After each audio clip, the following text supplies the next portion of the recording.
Bonjour à tous, merci tout d'abord de m'avoir invité à parler d'art préhistorique de manière générale et de la représentation du cheval en particulier. Alors c'est assez drôle que je commence par parler d'art préhistorique parce que vous allez vous en rendre compte, je vais un petit peu bousculer quelques habitudes de langage et de réflexion, et ça tombe très bien. La phase de discussion après Madame Pinson a ouvert en quelque sorte, a fait une excellente transition vers mon intervention, donc merci beaucoup. Merci à tous. Alors moi j'ai proposé une approche un petit peu différente. Dessine-moi un cheval préhistorique. Mais pourquoi faire? Comment et par qui? Alors ces questionnements seront au cœur de notre réflexion aujourd'hui, mais évidemment c'est à l'occasion d'une plongée dans les images du tout début du Magdalénien, et plus précisément j'irai retrouver régulièrement le site de Piéchégu qui est contemporain de Lascaux, il y a environ 21 000 ans. Je vais faire un tout petit rappel de contexte, puisque vous avez peut-être déjà visualisé les vidéos des interventions précédentes, mais il me semble que ça ne fera pas de mal. Donc il y a 21 000 ans, nous sommes à la fin d'une phase intense de la dernière ère glaciaire, le pléniglaciaire.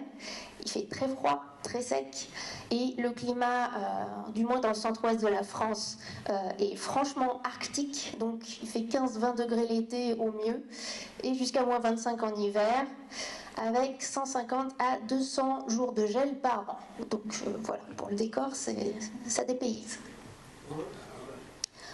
Voilà, c'était une contextualisation rapide. Revenons à nos dessins.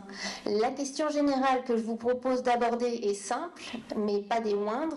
Pourquoi trouve-t-on à la préhistoire des peintures, des gravures, des sculptures, bref, pourquoi des images? Ces formes qui sont volontairement représentées par de la matière dans de la matière. Et surtout, comment peut-on espérer y comprendre quelque chose 21 000 ans plus tard? Donc c'était des questionnements qu'on avait à l'instant lors des échanges. Alors, est-ce que vous pouvez changer s'il vous plaît? Je crois qu'on va faire comme ça, ce sera mieux, merci. Du coup, on a tous les deux changé, il faut revenir en arrière, s'il vous plaît. Super, merci. Alors commençons par cette première piste qui est assez intuitive, effectivement. Et si nous essayons de nous mettre à la place des populations préhistoriques? Parce qu'après tout, ce sont ces humains du paléolithique récent ou supérieur.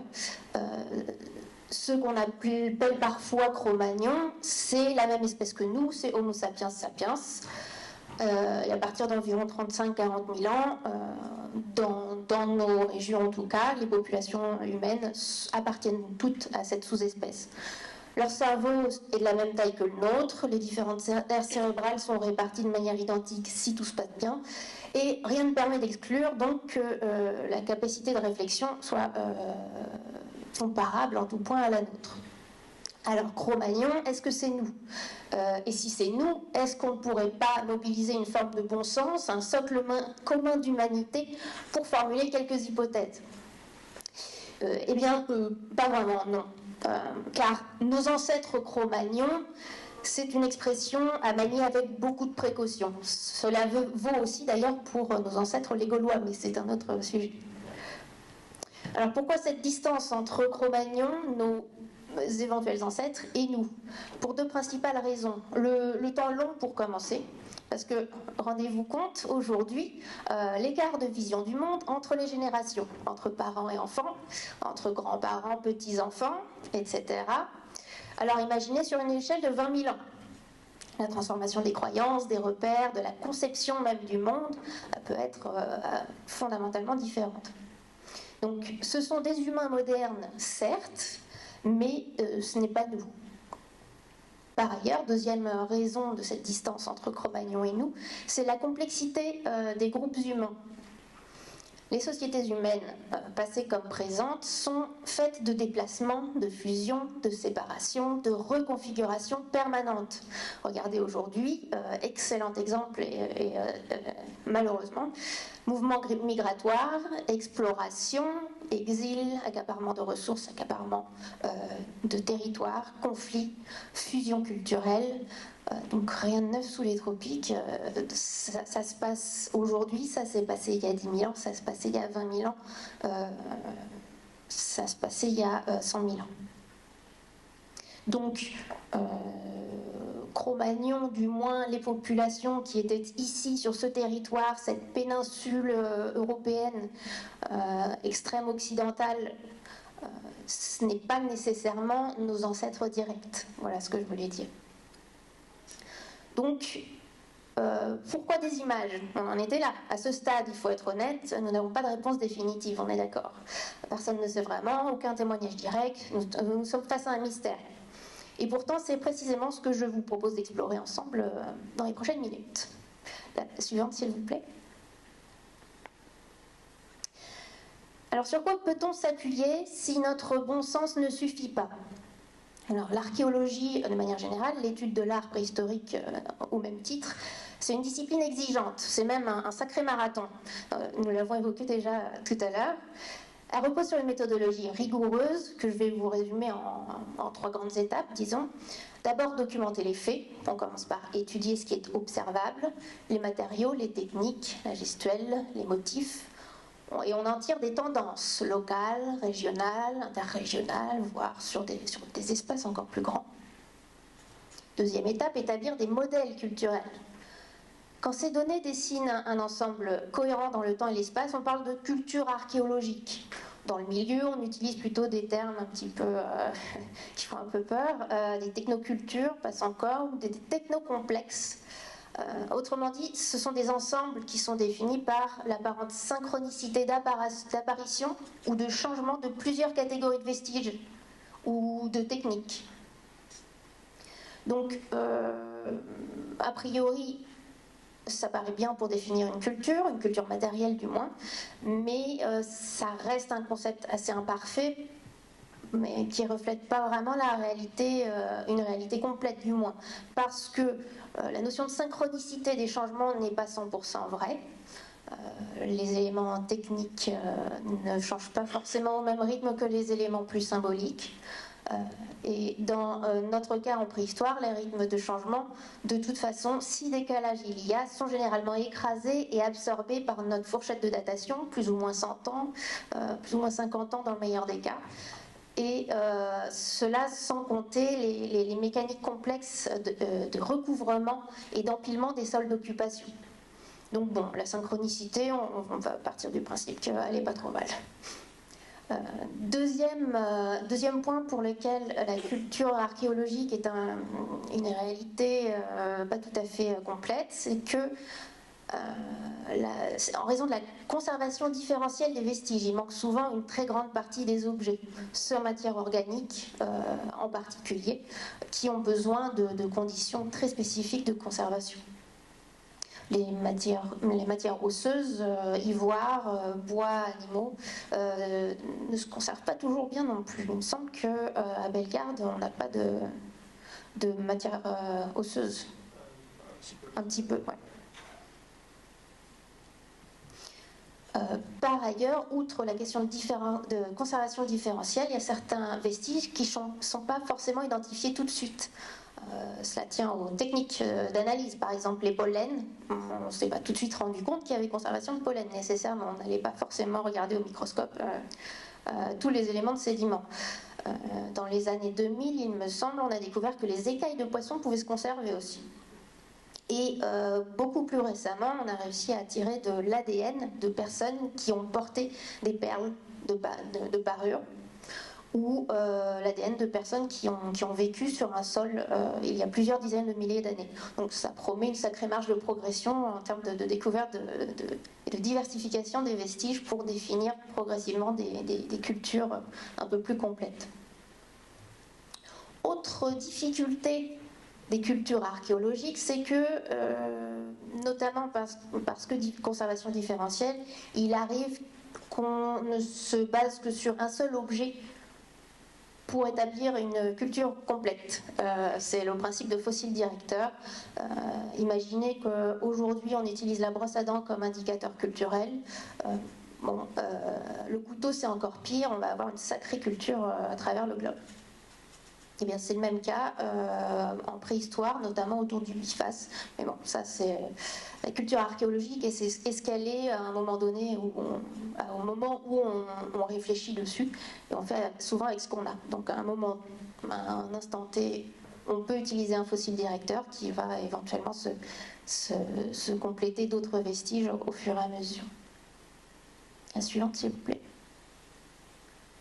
Non, pardon. Si, oui. C'est bon. Et donc la troisième étape, c'est poser la question du pourquoi.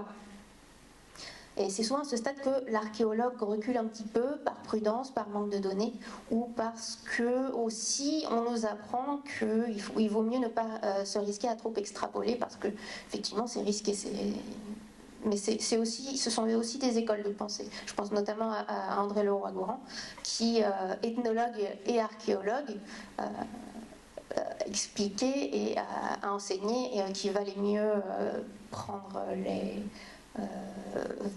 des pincettes vraiment pour se risquer à l'interprétation.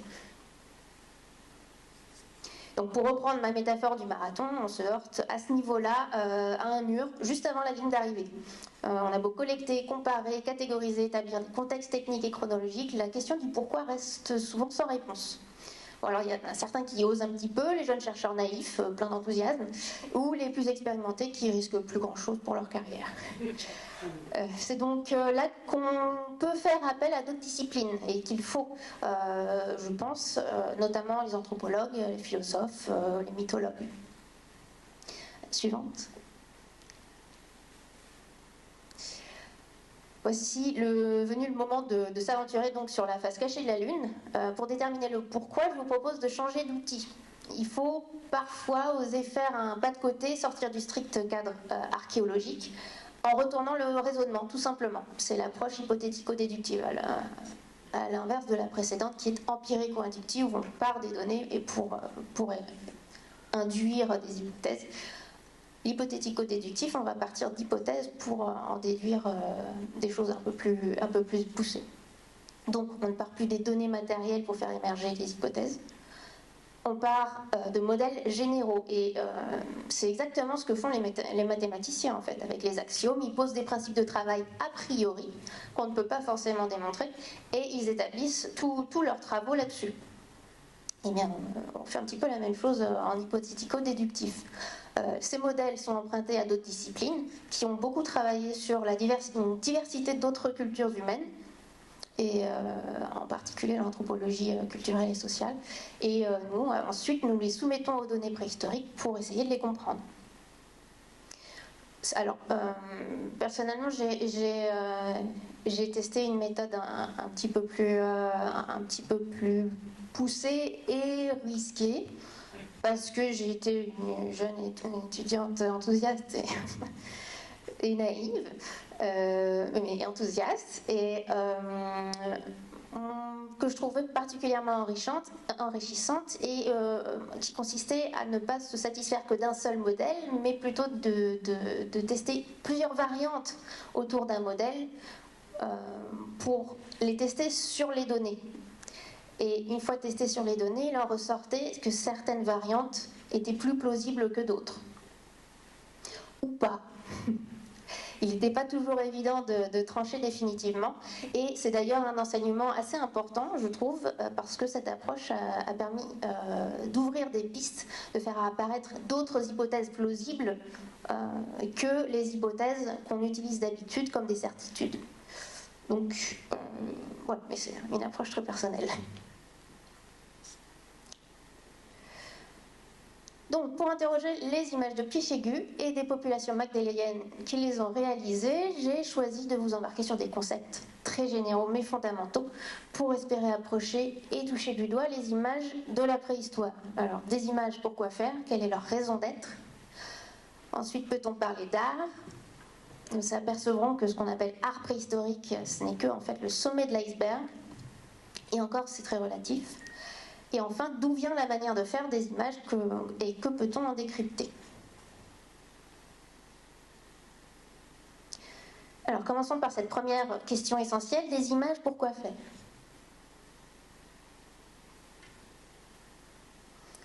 Pour aborder cette question, il faut retirer nos œillères et laisser place à d'autres manières de penser l'image. Quelle est la raison d'être des images, des formes dans les communautés qui les ont créées et produites, et pas la raison d'être pour nous? Alors, personnellement, la définition qui me parle, qui vient d'un anthropologue, Maurice Godelier, c'est celle qu'il applique en particulier au symbole, c'est que c'est la traduction matérielle de réalités idéales. C'est-à-dire que des informations, des conceptions du monde, des normes sociales, des pratiques rituelles, des hiérarchies, des liens entre les êtres vivants et non vivants, toutes ces informations-là peuvent être rendues visibles dans la matière par des points, des traits, des motifs, des formes, des associations de toutes ces formes. Donc la production d'images est ainsi une forme de communication au sens large, qui peuvent remplir plusieurs rôles simultanément, transmettre une information, un simple message visuel, comme un panneau ou un blason, créer un cadre d'interaction sociale en signalant une identité, un statut, une fonction, agir sur le spectateur, susciter la peur, l'admiration, le respect, comme dans des contextes guerriers par exemple, ou des religieux ou cérémoniels. C'est le principe d'agentivité ou de pouvoir cognitif et psychologique des images. Ou encore communiquer avec un autre niveau de réalité, des offrandes, des dépôts rituels, l'invocation de puissances invisibles à nos yeux du moins. Depuis la seconde moitié du XXe siècle, cette approche duale, fonctionnelle et symbolique de l'image est largement reconnue dans les sciences humaines. Alors, ce support visuel peut participer à de nombreuses facettes de la vie humaine, comme l'expression d'appartenance sociale ou culturelle, une utilisation dans des rituels, l'entretien et le développement de réseaux d'alliances économiques et politiques, ou encore l'enregistrement de mémoires collectives, de mythes fondateurs, de récits de filiation ou de cartes de territoire encore. Ah, pardon, juste tant que j'y pense, c'est l'objet dont on parlait, je viens de réaliser sur la précédente diapo, le bâton avec les trois phases de la vie d'un cheval. Ici, on reconnaît particulièrement bien la version un petit peu désincarnée. Merci.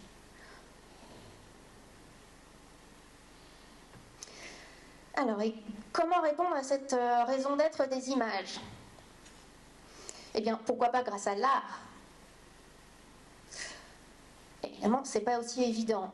Ces images qui sont des formes, des dessins, des graphismes, dans les communautés qui les ont créées et produites, est-ce qu'on leur donne vraiment un statut particulier au sens art? Est-ce qu'elles se doivent d'être vraiment esthétiques? Est-ce que ce concept d'esthétisme existe? Et est-ce qu'on fait appel à des artistes? Est-ce que ce concept d'artiste existe? Alors la notion d'art telle que nous la concevons aujourd'hui, elle est loin d'être universelle. Elle est historiquement et culturellement construite. Et elle a beaucoup évolué, y compris dans notre propre tradition occidentale. Dans l'Antiquité, l'ars, du latin, désignait un aspect moral et une maîtrise technique. Donc l'art de la guerre, l'art de la navigation, pas vraiment de l'esthétique. Et d'ailleurs, il n'y avait pas d'art de la poésie, par exemple.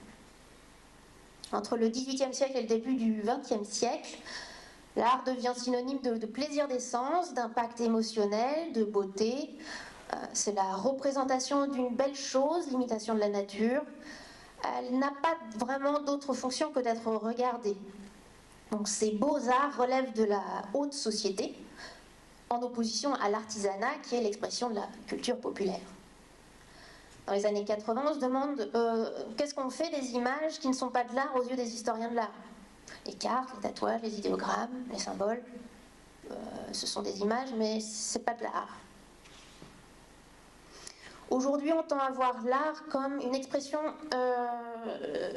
d'individualité, un espace d'expression individuelle, de réalisation de soi éventuellement, qui peut être coupé du religieux et souvent de plus en plus conceptuel. Alors qu'en est-il des images produites en dehors de notre monde, en dehors du monde occidental? Alors à partir des années 70, plusieurs anthropologues ont dénoncé l'ethnocentrisme de cette notion d'art. Cet éveil est en particulier passé par la démonstration de la subjectivité culturelle de la perception du monde. Donc la perception du temps, la perception de l'espace, par exemple, notamment chez les Inuits, ça a été démontré. Perceptions qui sont relatives au système de pensée et de représentation du monde, relatives donc à chaque culture.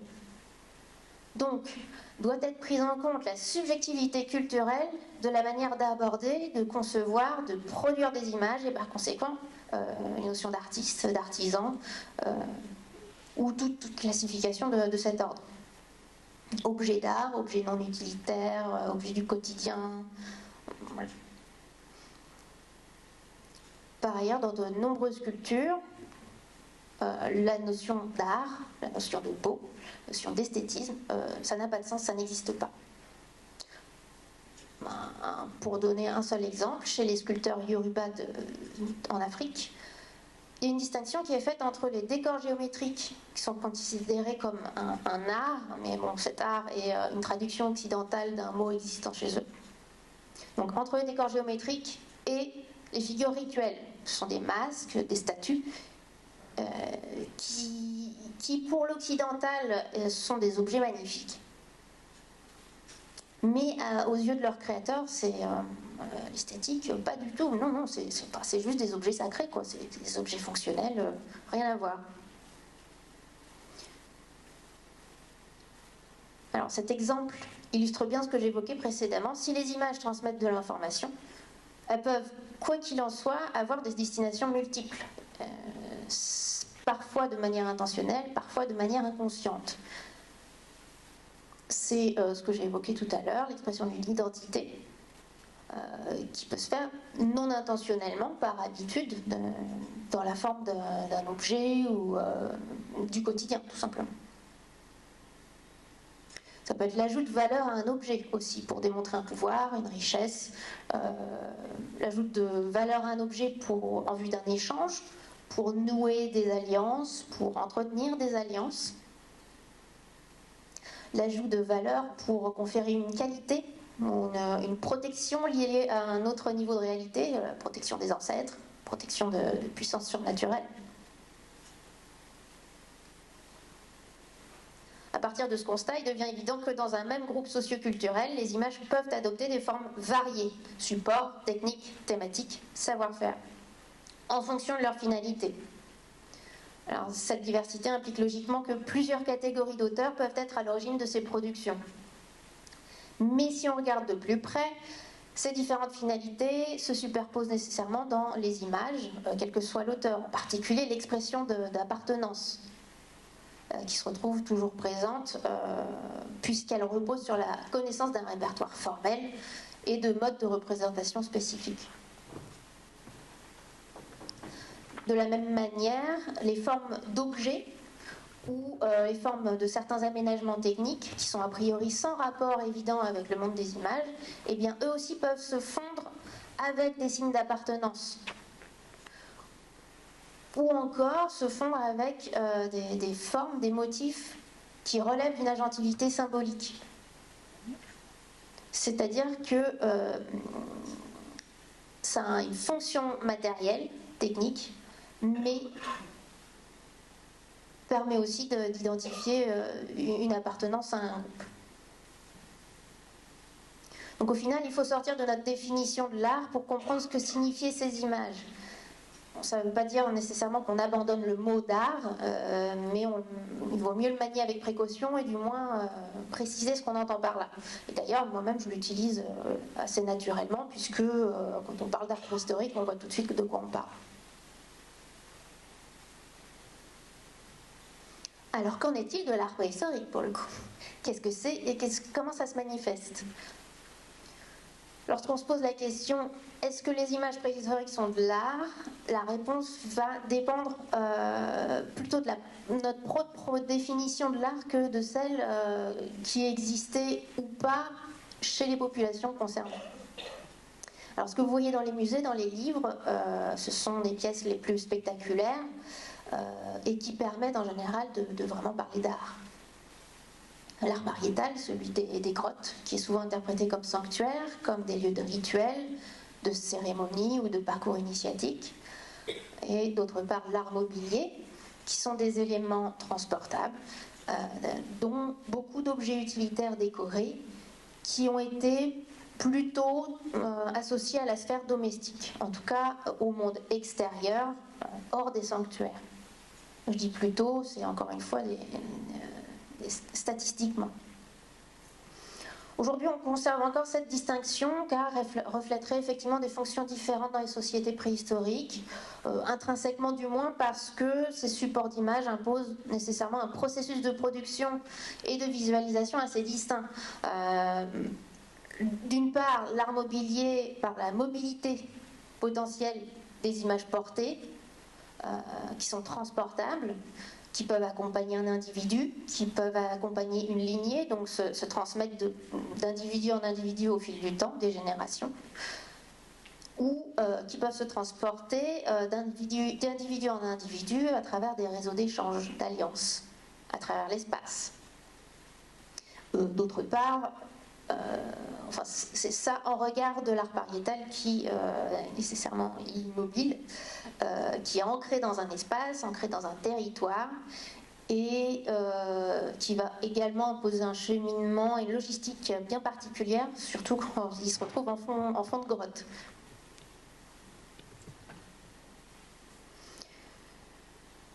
Mais voilà, ça c'est ce que j'évoquais au tout début, c'est la partie émergée de l'iceberg, parce que la grande majorité des images retrouvées en préhistoire ne sont pas franchement belles, elles ne sont pas franchement lisibles de premier abord, et elles ne sont pas forcément franchement émouvantes non plus. Peuvent être fragmentaires, techniquement assez simplistes, d'exécution parfois maladroite, et pas toujours explicitement des images d'ailleurs. C'est pas toujours évident de se dire est-ce que je mets ça dans l'art ? On va le garder en attendant de prendre une décision. Donc la beauté ou l'esthétisme, si les notions ont existé, la virtuosité technique ou encore la lisibilité n'étaient pas forcément des critères de production des images à la préhistoire.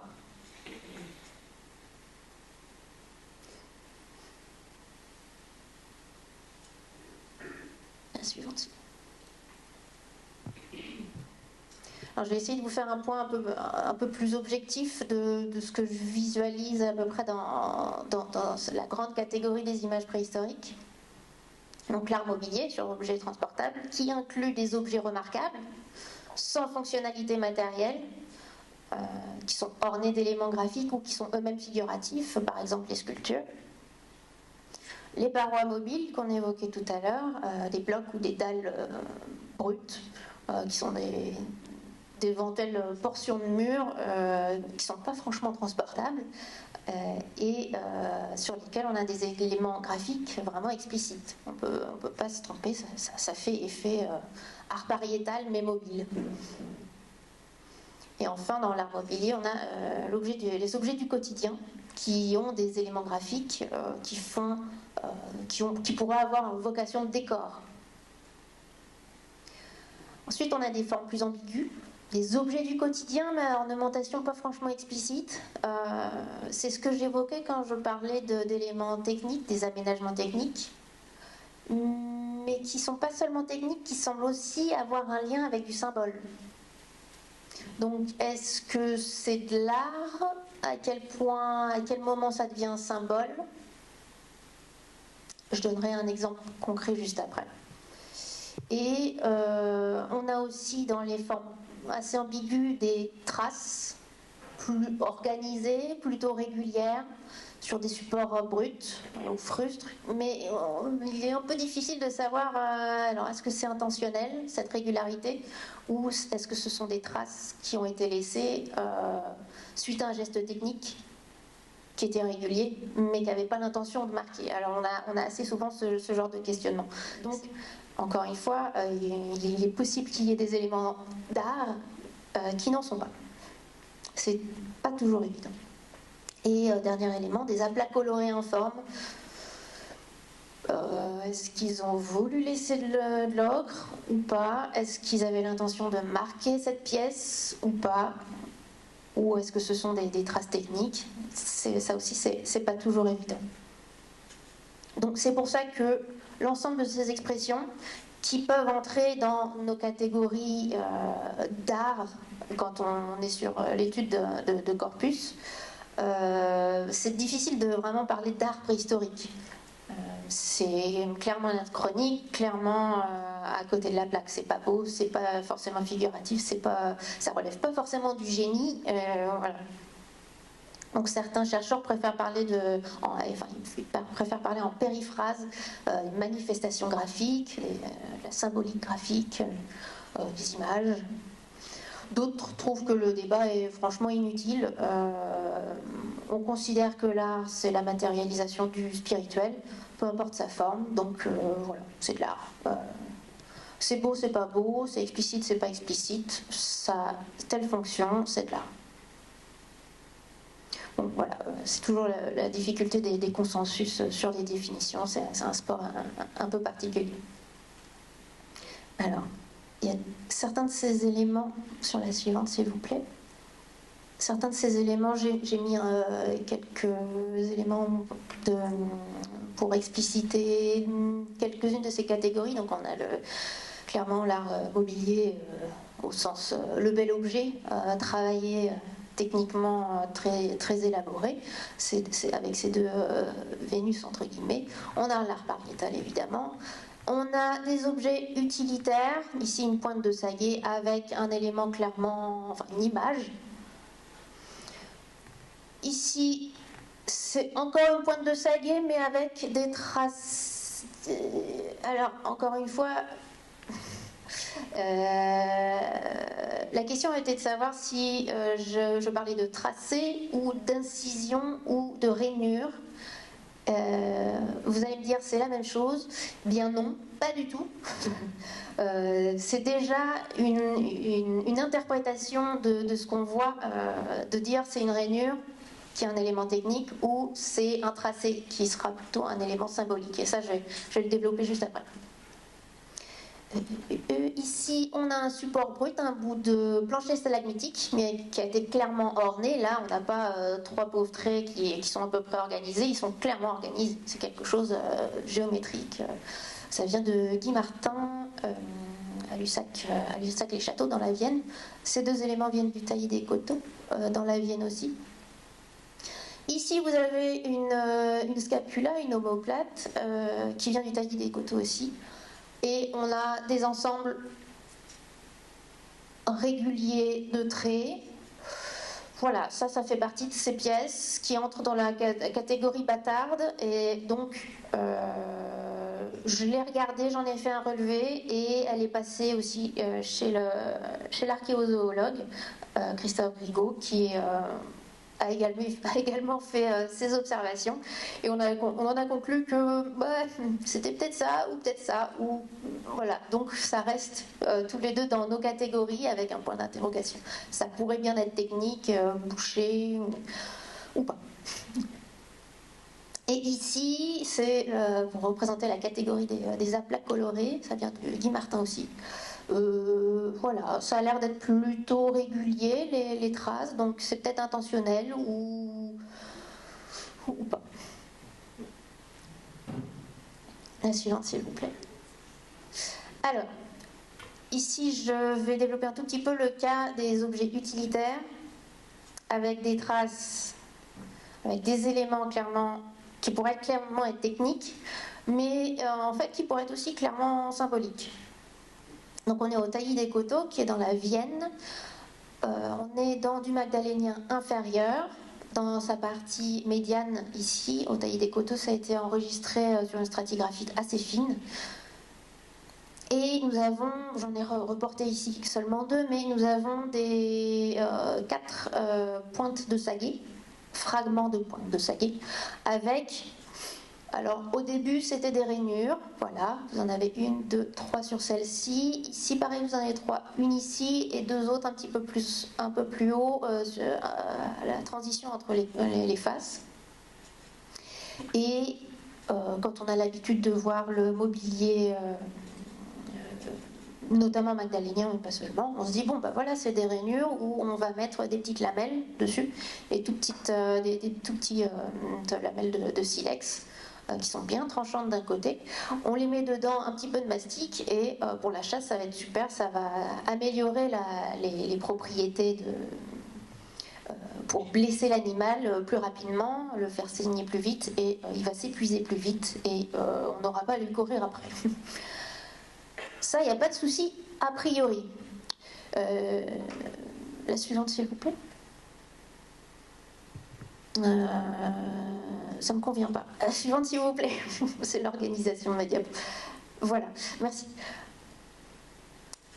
Le problème survient quand on compare ces pièces avec d'autres du magdalénien inférieur, donc excusez du peu Lascaux par exemple, mais aussi deux sites de logerie, les scies et Combeculier aussi qui ont été repris plus récemment. On retrouve un petit peu la même chose de manière toujours assez régulière, qui est plutôt d'un aspect technique, mais on a un petit peu le même esprit là, mais qui fait plus aussi technique en fait. Là, on est vraiment, on a passé le cap et on se dit, bah, c'est clairement des symboles, quoi. Enfin, et ce qui est assez intéressant, c'est que ce symbole-là, cette forme-là du moins à Lascaux, on la retrouve aussi sur la paroi, parmi les chevaux, donc voilà. Là, on a clairement un symbole. Donc, finalement, ces éléments-là, mes rainures techniques, qu'est-ce que j'en fais? La précédente, s'il vous plaît. Donc, on essaie de jauger, de mettre des critères, les pour, les contre, peut-être un intermédiaire. On compare avec les symboles, on compare avec ce qu'on connaît de pointes de saguet qui sont montées de petites lamelles sur les côtés. Et on compare aussi avec des éléments expérimentaux qui ont été faits par les chercheurs. Et au final, ah oui, j'ai comparé aussi avec les lamelles du même site, des mêmes couches, pour me dire, c'est simple, si les lamelles ne rentrent pas, c'était pas fait pour y mettre des lamelles. Manque de bol, ça rentre. Donc, bon, voilà. Donc ça a pu être ça. Faire des rainures pour que les lamelles soient un peu mieux bloquées dans la pointe. Mais c'est même pas un critère suffisant parce que vous allez rire, il n'y a pas forcément besoin de faire des rainures pour avoir des pointes de saguet montées de lamelles. Il suffit juste de les coller, ça tient, c'est suffisant pour ce qu'on a à faire. Parce que de toute façon, les lamelles, même bien ancrées dans des rainures, vont se casser à l'impact assez souvent. Donc voilà, donc c'est même pas un argument suffisant. C'est un argument pertinent, mais qui n'est pas suffisant en soi. Donc est-ce qu'on peut conclure la suivante, s'il vous plaît? La suivante, voilà, merci, super. Eh bien, pour le coup, on conclut on propose différentes hypothèses intermédiaires. Donc, la toute première, la A, disons que ça n'avait rien à voir avec un aspect technique, c'est un aspect symbolique, mais qui n'était pas fait pour être vu. La pièce est chargée d'un symbole, identitaire peut-être, mais pas seulement. C'était peut-être aussi pour faire un lien avec les ancêtres, pour se charger de la force des ancêtres, pour se charger de courage, pour bénir d'une certaine manière cette pointe de saguet et apporter de belles chasses. Mais ce symbole n'était pas forcément fait pour être vu. Les images ne sont pas forcément faites pour être vues. C'est aussi en ça que ça peut se distinguer de l'art. Et donc, éventuellement, ils ont recouvert de mastic, collé des saguets là-dessus, parce que les rainures ne sont pas forcément là pour inclure des lamelles dedans, mais aussi éventuellement juste pour aider à l'adhésion du mastic. Autre hypothèse, monter les petites lamelles en fonction de la localisation des rainures. Donc on a une charge technique éventuelle et surtout symbolique, doublement symbolique. C'est peut-être même juste un montage symbolique, purement symbolique. C'était peut-être pas une saguée faite pour être utilisée pour la chasse, mais pour des chasses rituelles, symboliques, dans des contextes cérémoniels. Et ainsi de suite. Enfin, je vous épargne toute la suivante, s'il vous plaît.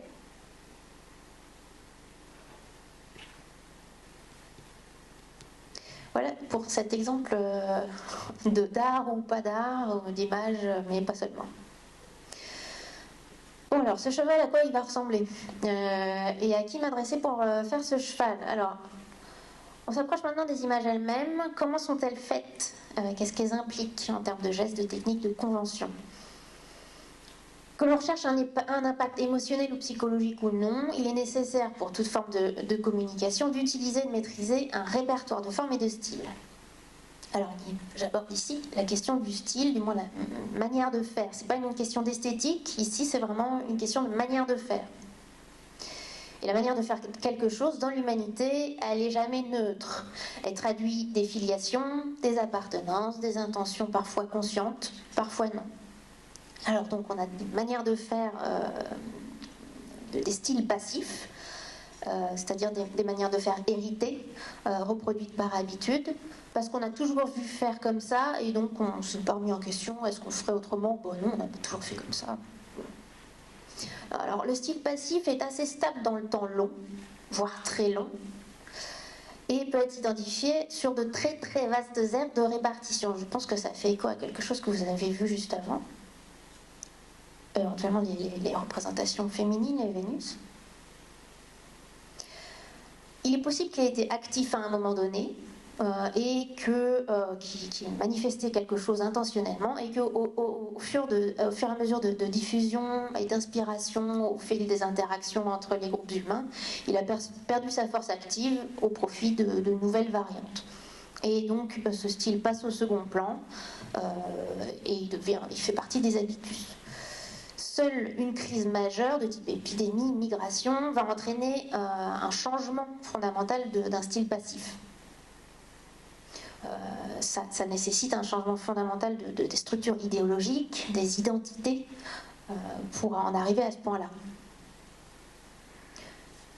Le style actif, les manières de faire actives, donc là c'est plutôt les conventions formelles apprises, transmises consciemment, qui sont reproduites consciemment, parce que cette forme précise, il ne faut pas la rater, sinon ça veut dire autre chose. Et les styles actifs, eux, ils changent de manière un peu plus active, un peu plus régulière, en fonction, au fur et à mesure d'interactions qui évoluent entre les groupes, entre les populations.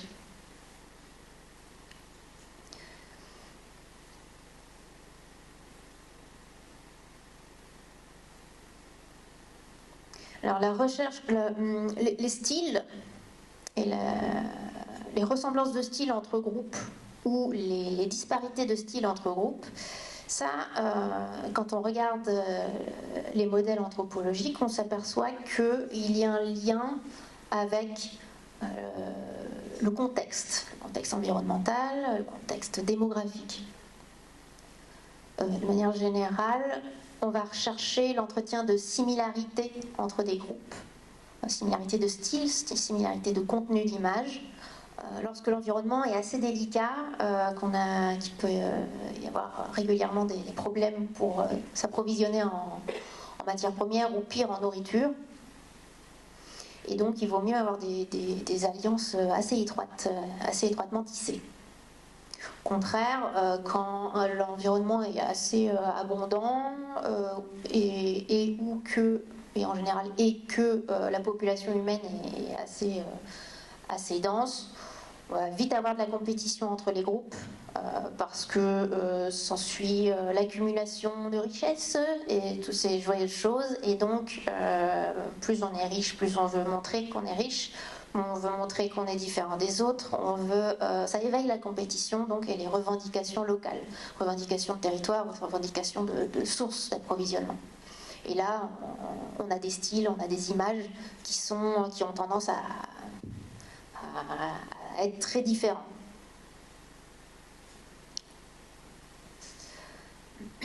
Donc, pour étudier les styles, je pense qu'il vaut mieux combiner deux niveaux d'analyse, même si on a tendance à se concentrer sur les grandes lignes. Donc l'analyse générale des grands motifs, des grandes récurrences, des grandes filiations. On confronte spatialement les caractéristiques. C'est un travail sur des ressemblances générales, des traits généraux. On fait ressortir ce qui rapproche. Et on révèle par là des réseaux d'échange, des limites culturelles et parfois des unités sociales internes. Alors que si et lorsque on s'intéresse aux détails, des petites variantes qui peuvent paraître anecdotiques, qui peuvent être délaissées, on s'aperçoit qu'on peut identifier des différences de capacité à l'intérieur d'un même groupe. C'est ce qu'on évoquait avec le travail d'Olivia Rivero. Le travail sur l'observation de différences de capacité pour observer un apprentissage ou des personnes clairement expertes dans la représentation dans des gravures. Quand on recherche aussi des petites variantes, on peut identifier des filiations d'apprentissage, une toute petite variante dans un fond général, et on dit ah tiens là ça se suit, donc il y a quelque chose qui change et qui s'est transmise de maître en apprenti. Et quand il y a un peu plus de différence, on peut se demander si déjà il n'y a pas un génie ou quelqu'un qui est obligé de faire ces images-là, mais vraiment c'est pas son truc, il fait ce qu'il peut.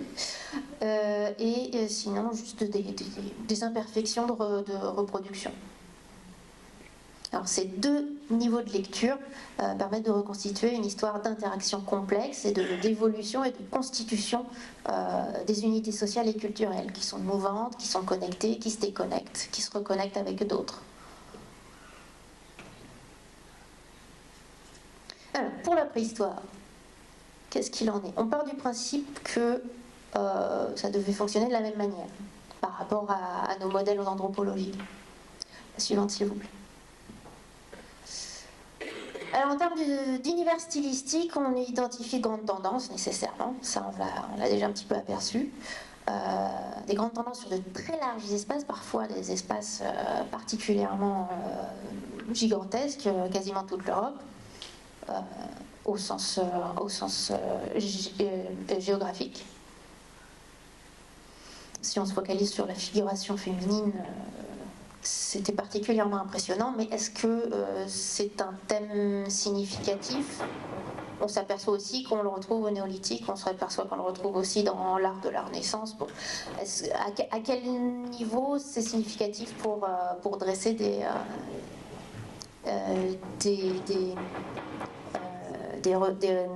caractéristiques pertinentes, culturelles?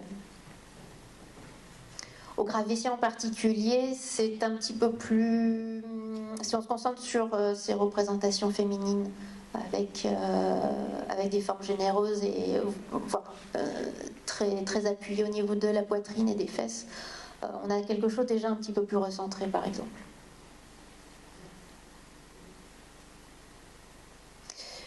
L'étude stylistique tente à souligner deux larges ensembles aussi chronologiques qui distinguent la première moitié du paléolithique récent, avec un ensemble aurignaco-gravétien, voire avec le solutréen, et d'autre part la période qui fait directement suite à la péjoration climatique du pléniglaciaire, c'est-à-dire le magdalénien.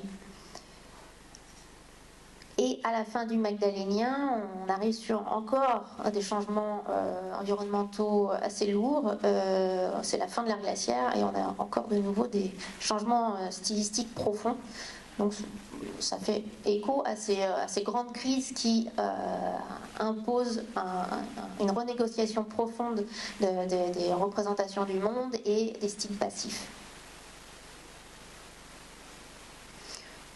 Alors, en réalité, au magdalénien, on n'a pas... Enfin, ok, on a un grand ensemble qui permet d'identifier que c'est du magdalénien, mais en fait, c'est beaucoup plus compliqué que ça. En fait, ça se caractérise par la diversification des solutions graphiques pour représenter chaque détail. Donc, une oreille, on peut la représenter d'une manière particulière, mais on peut la représenter de plein de manières chez les magdaléniens. Idem pour le naseau, idem pour la crinière. Donc, on a tendance à se dire... C'est plus détaillé, c'est plus réaliste, c'est plus naturaliste. De manière générale, c'est l'impression qui en ressort, en particulier pour l'art pariétal ou l'art mobilier qu'on montre le plus. Mais en réalité, il y a beaucoup de choses qu'on ne montre pas et qui qui souligne une diversification des manières de faire. Je vais montrer des images juste après. On identifie aussi des manières de faire un peu différentes entre les supports de ces images. Bon, c'est encore une fois à nuancer, mais entre l'art pariétal et les supports mobiles déjà, et surtout entre les supports mobiles des objets, des éléments façonnés d'une part, et les objets qui sont bruts, des plaquettes ou des plaquettes osseuses au sens les os plats par exemple, les scapulas ou les os du bassin. Mais bon, c'est des tendances qu'on voit au magdalénien, mais encore une fois, c'est pas aussi strict que ça. La suivante, s'il vous plaît. Donc je vais terminer sur sur les chevaux et en particulier les supports lithiques. Pour commencer, dans le magdalénien moyen, donc ici on se retrouve de nouveau dans le Poitou avec quelques sites majeurs de l'art, enfin non, quelques sites majeurs dont je vais parler du moins. Donc la marche avec les centaines de plaquettes gravées, le chafaud qui a de la plaquette gravée et un peu d'industrie osseuse aussi. Le roc aux sorciers qui a un peu de plaquettes gravées, mais c'est surtout du pariétal. Et ça, vous en avez déjà vu pas mal. Et le taillis des coteaux où on a une plaquette gravée. Et là, pour le coup, on est clairement dans un site. On parlait de la fonctionnalité des sites. Ici, c'est... comme on a une très bonne individualisation des occupations, on voit qu'ils étaient là pour de passage, quelques semaines, 1 ou 2 mois, tout au plus, et l'art, c'était pas leur préoccupation fondamentale, les comportements symboliques, c'était pas flagrant, mais il y a 2 objets ornés. Le suivant, s'il vous plaît. Alors, cet objet orné, c'est celui-ci. Dans le magdalénien moyen du taillis des coteaux, c'est une petite plaquette qui fait la taille de ma paume. Et de part et d'autre, il y a des gravures. D'une part, un petit cheval, de l'autre, un petit cheval, mais pas seulement. Et quand on observe la pièce attentivement, on s'aperçoit qu'elle a une vie un petit peu compliquée, plein d'étapes. Elle a été gravée d'un côté, exposée au feu, elle a été regravée de l'autre côté. On ne sait pas ce que c'est ce motif, parce que la pièce est incomplète. En l'état, ça a l'air abstrait. Puis elle a été cassée. On a dessiné ce dernier petit cheval qui est pas le plus naturaliste, quoique on voit, on sent la course, on sent l'énergie du cheval, mais on n'a pas le magdalénien avec tous ces détails hyper réalistes. Et enfin, elle a été cassée et abandonnée. Celui-ci a dû probablement être un objet utilitaire. Il a été piqueté ici, ce qui évoque pas mal un certain nombre de lampes. Ça n'a pas été souligné par ailleurs, mais bon, il y a beaucoup de lampes, ça se voit pas en fait. Il n'y a pas forcément de traces de chauffe. Ça dépend du contexte, mais les traces de chauffe, de rougissement n'apparaissent pas forcément. Donc ça a pu être une lampe, et on a un petit cheval gravé qui est reporté ici. Et celle-ci, c'est une toute petite plaquette. Je me souviens plus, mais grosso modo, voilà. Et on a une superposition de choses et une magnifique tête de cheval qui tend la tête. On a même les dents ici pointues, donc ça devait être un jeune étalon. On les aperçoit à peu près. Et plein de petits détails, le naseau, des traits de pelage, un œil très travaillé. Voilà. Et qui utilise la forme, quelques volumes du support qui sont subtils, mais qui accompagnent bien la forme de la joue. Et ici, sur cette dalle, écoutez, ça a été l'enfer, j'ai relevé ça. J'y ai passé une semaine. Et puis, il y a peut-être un cheval, parce que la précédente personne qui a étudié toutes ces collections, Léon Pal, il avait dit qu'il y avait un cheval. Je me suis dit, c'est possible, mais voilà. Il y a probablement des choses, il y a des choses qui ressortent, mais bon, ça a été passé au crayon de bois, donc c'est le genre de choses, il faut travailler dans le noir complet pour effacer l'effet crayon de bois, et voilà. Donc là, c'était pas de l'art avec la notion d'art qu'on a en tête. Le fait de représenter le geste de représentation était peut-être le plus significatif. Ou c'est la théorie des ardoises magiques, peut-être qu'on s'est entraîné. Après, quand on vient de graver, la pierre est un peu plus blanche, donc on voit mieux apparaître ce qu'on vient de dessiner.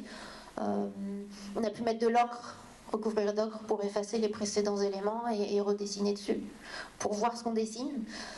Voilà, c'est les théories qui tournent autour de ce type de pièces. Mais sur un même site, même période, Magdalénien moyen, on a cette diversité d'objets, de pierres gravées.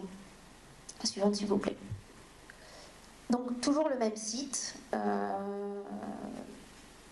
Vous avez vu ces deux chevaux qui sont assez différents de style. Et là, sur le même site, deux pièces différentes avec un cheval qui a la même position que l'autre, qui a suggestion des dents, enfin tout y est, quoi, mais la technique, parce que la pierre notamment, mais la technique est un peu différente. Donc on retrouve nos petits, on a même cet élément très subtil qui se retrouve ici, qui se retrouve dans l'art pariétal, je vais montrer juste après.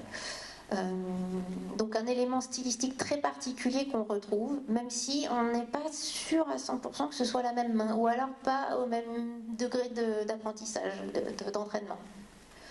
Donc on a clairement avec ces deux diapos une certaine diversité de stylistique, au sens de manière de faire dans une période très restreinte.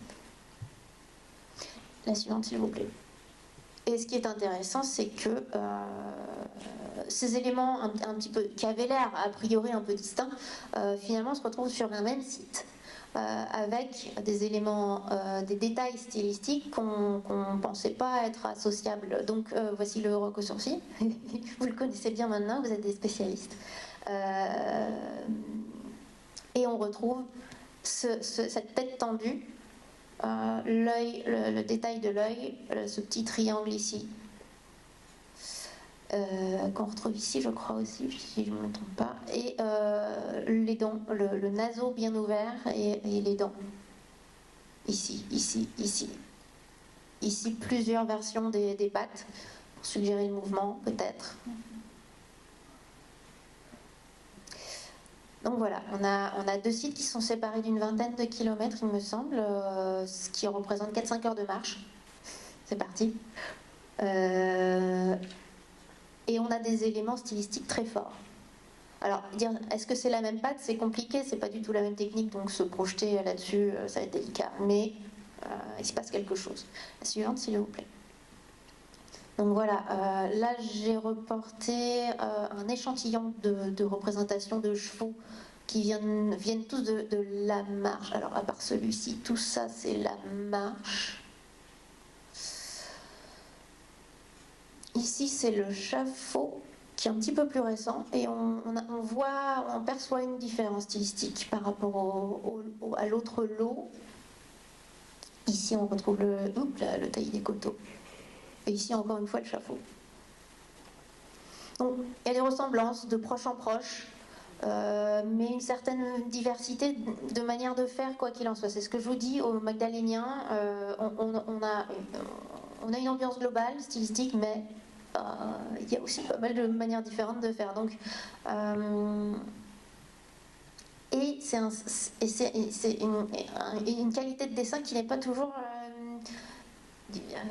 pas toujours, enfin, on se dit, c'est pas toujours ça, quoi. Donc, est-ce qu'on peut parler d'artistes de la préhistoire ? Certains auteurs pensent que oui, au sens où on a clairement des personnes qui ont un savoir-faire qui a été travaillé sur le temps long, on s'est entraîné pour atteindre un certain degré de maîtrise technique et de maîtrise de forme. Donc apprentissage rigoureux. Et donc une vie essentiellement tournée vers cette spécialité au détriment des autres. Donc les autres ont dû s'occuper de lui apporter à manger. Donc ça crée, là on arrive vers quelque chose de nouveau, un statut particulier à part. Donc un artiste, bon, au sens actuel, peut-être pas, mais du moins un statut spécifique, c'est tout à fait probable. C'est une question qui se pose au rock aux sorciers, c'est une question qui se pose à la marche, donc c'est ce qu'on évoquait, c'est ces ensembles de plaquettes, est-ce que c'est de l'entraînement? Est-ce qu'on se fait la main sur le style, sur les éléments à représenter, pas oublier ça, et progressivement on va pouvoir passer à la suite. Mais la difficulté, la subtilité de la marche, c'est que c'est une fouille ancienne. Je crois qu'il y a 50 cm à 1 mètre de remplissage, des centaines de plaquettes, d'accord, mais est-ce que c'est des centaines de plaquettes qui ont été produites dans un temps court, donc l'entraînement, ou la récurrence d'occupation? Et ponctuellement, on faisait un brin d'art dans un contexte particulier. Parce que souvenez-vous, au taillis des coteaux, où on a un fin enregistrement des occupations, on a une plaquette gravée. Et on sait à coup sûr que là, a priori pour la partie qui a été fouillée du moins, c'est un site d'occupation, de vie quotidienne. Il n'y a pas, les éléments symboliques sont pas, il n'y a pas des masses, il y a une pièce ornée.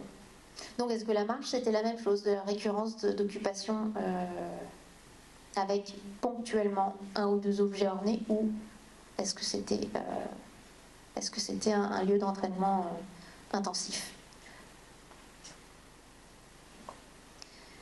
On va faire un tout petit clin d'œil au Magdalénien inférieur sur les mêmes concepts. La suivante, s'il vous plaît. Pour rappel, les deux plaquettes avec les chevaux de Piéchégu, pour avoir dans l'œil leur style, qui est plutôt simpliste, mais on reconnaît des éléments, ce creux ici, entre le menton et la joue, est plutôt récurrent. On voit qu'on a en tête un élément à représenter. On voit aussi qu'ici, il y a une interruption ou... enfin, c'est pas forcément d'un seul trait. La suivante, s'il vous plaît. Ici, c'est le taillis des coteaux, encore une fois, mais magdalénien inférieur. On est, pour cette occupation, pour ces objets-là, contemporain de Piéchégu. Piéchégu, on est sur un support lithique, brut. Ici, on est sur de l'industrie osseuse. On a un objet intermédiaire assez lissé là, et probablement on devait percuter pour faire... on appelle ça des ciseaux ou oui, des pièces intermédiaires, et l'autre, c'est la pointe de saké que vous avez vue tout à l'heure. On a d'un côté une patte isolée de renne et de l'autre une tête de renne avec peut-être une patte. Donc c'est ce que je disais tout à l'heure, l'art mobilier, on peut avoir un style en ascendance au magdalénien, à avoir un style très travaillé, très naturaliste, très réaliste, plein de détails. Ici on a du détail, on a étonnamment ces petits détails de pelage, on a ces petits détails anatomiques. Ici c'est pareil, le pelage juste avant la naissance des bois, l'oreille, pelage derrière. On a un petit œil, c'est petit, hein. C'est petit, hein. Vous avez l'échelle, mais on ne se rend pas bien compte. La tête de reine représentée doit être... voilà. C'est tout petit et c'est sur un support pas très gros et en plus qui tourne. Donc c'est toujours un peu délicat sur des supports cylindriques. Mais on sait qu'ils savent faire beaucoup plus élaboré au magdalénien, quoique au magdalénien moyen, au magdalénien inférieur ancien, initial, en art mobilier, en fait c'est le plus ancien art mobilier connu pour le magdalénien. Et il arrive un tout petit peu avant Lascaux.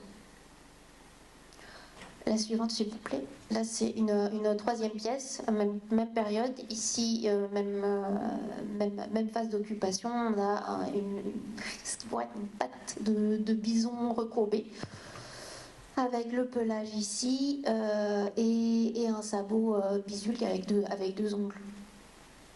Ici, c'est pareil. C'est encore une fois sur un support osseux, avec un style intermédiaire. On a du détail, on a une certaine maîtrise de l'outil, mais c'est pas Lascaux, quoi.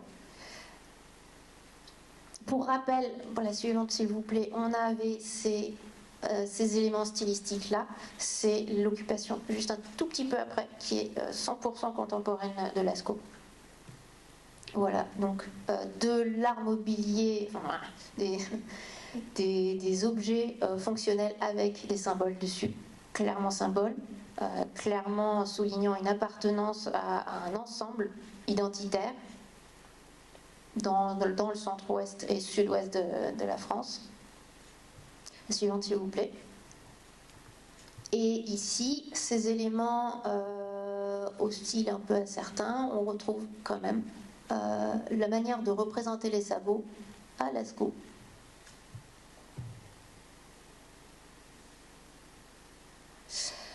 Je vous ai rappelé ici, ce sont des gravures sur des supports bruts de la pierre brute à Gandil, Tarn-et-Garonne, qui est un tout petit peu plus récent, mais toujours magdalénien inférieur.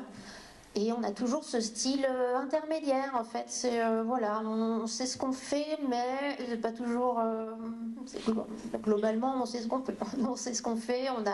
On a une forme en tête, mais c'est pas les objets, c'est pas l'art magdalénien tel que vous le représentez. Soyons honnêtes. Ils sont fous, on est d'accord. Ils sont trop mignons, mais c'est pas l'art magdalénien. Et pourtant, c'est le tout début de l'art mobilier magdalénien.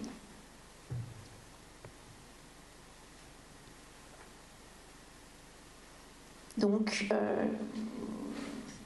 on a clairement une parenté entre un art mobilier avec un degré de connaissance de thématique, de style, de répertoire normé, mais avec un savoir-faire distinct du site emblématique de la période qui est l'art pariétal de Lascaux. Donc là, j'ai la sensation qu'on a un cas d'école où il y a des personnes dont c'était probablement le statut de la fonction première de représenter des images dans des contextes très spécifiques. Et les autres qui sont toutes ces pièces-là, c'est une occupation ponctuelle. Il y en a deux, trois. Oui, c'est des couches différentes. Il y en a deux dans la même couche, mais enfin, c'est pas les grands sites d'art. Il n'y a pas 12 000 objets dans la même couche. Il y a deux objets dans une couche, dans une occupation. C'est pas un site où il y a une vie rituelle dingue, mais il y a ces objets qui y traînent. Et ces objets qui traînent dans un site de vie a priori quotidienne, ils ont pas un style, ils n'ont pas été faits par des grands artistes, mais ils ont été faits par des personnes qui connaissent les normes et qui ne sont pas tout à fait maladroits non plus. Je vous engage à essayer de graver un support cylindrique ou encore des supports, du caillou, c'est pas toujours ça. Hein. Donc, sur ces quelques centaines d'années, tout début du magdalénien, il y a des personnes qui ont fréquenté Lascaux, qui ont probablement vu et enregistré des normes, un répertoire de normes, et qui ont été capables d'en reproduire des éléments de leur côté. Et j'ai la sensation que c'était probablement la même chose dans le Gard. Alors peut-être pas en lien avec Lascaux, ça je ne mettrai pas ma main coupée, on n'en est pas là. Hein. Mais en tout cas, dans l'idée, on a des supports, des supports lithiques bruts dans un site de vie plutôt de vie quotidienne, mais encore une fois, la séparation entre le quotidien, l'utilitaire brut, le technique, le fonctionnel concret, et le monde du symbolique, et à prendre avec des pincettes, puisqu'il y a dans des sociétés dites traditionnelles, le fonctionnel brut, le monde du concret n'est pas distinct du monde du symbolique. Les deux sont lourdement intriqués. Voilà. Je m'arrêterai sur ces mots. La dernière diapo, s'il vous plaît. Merci. Voilà.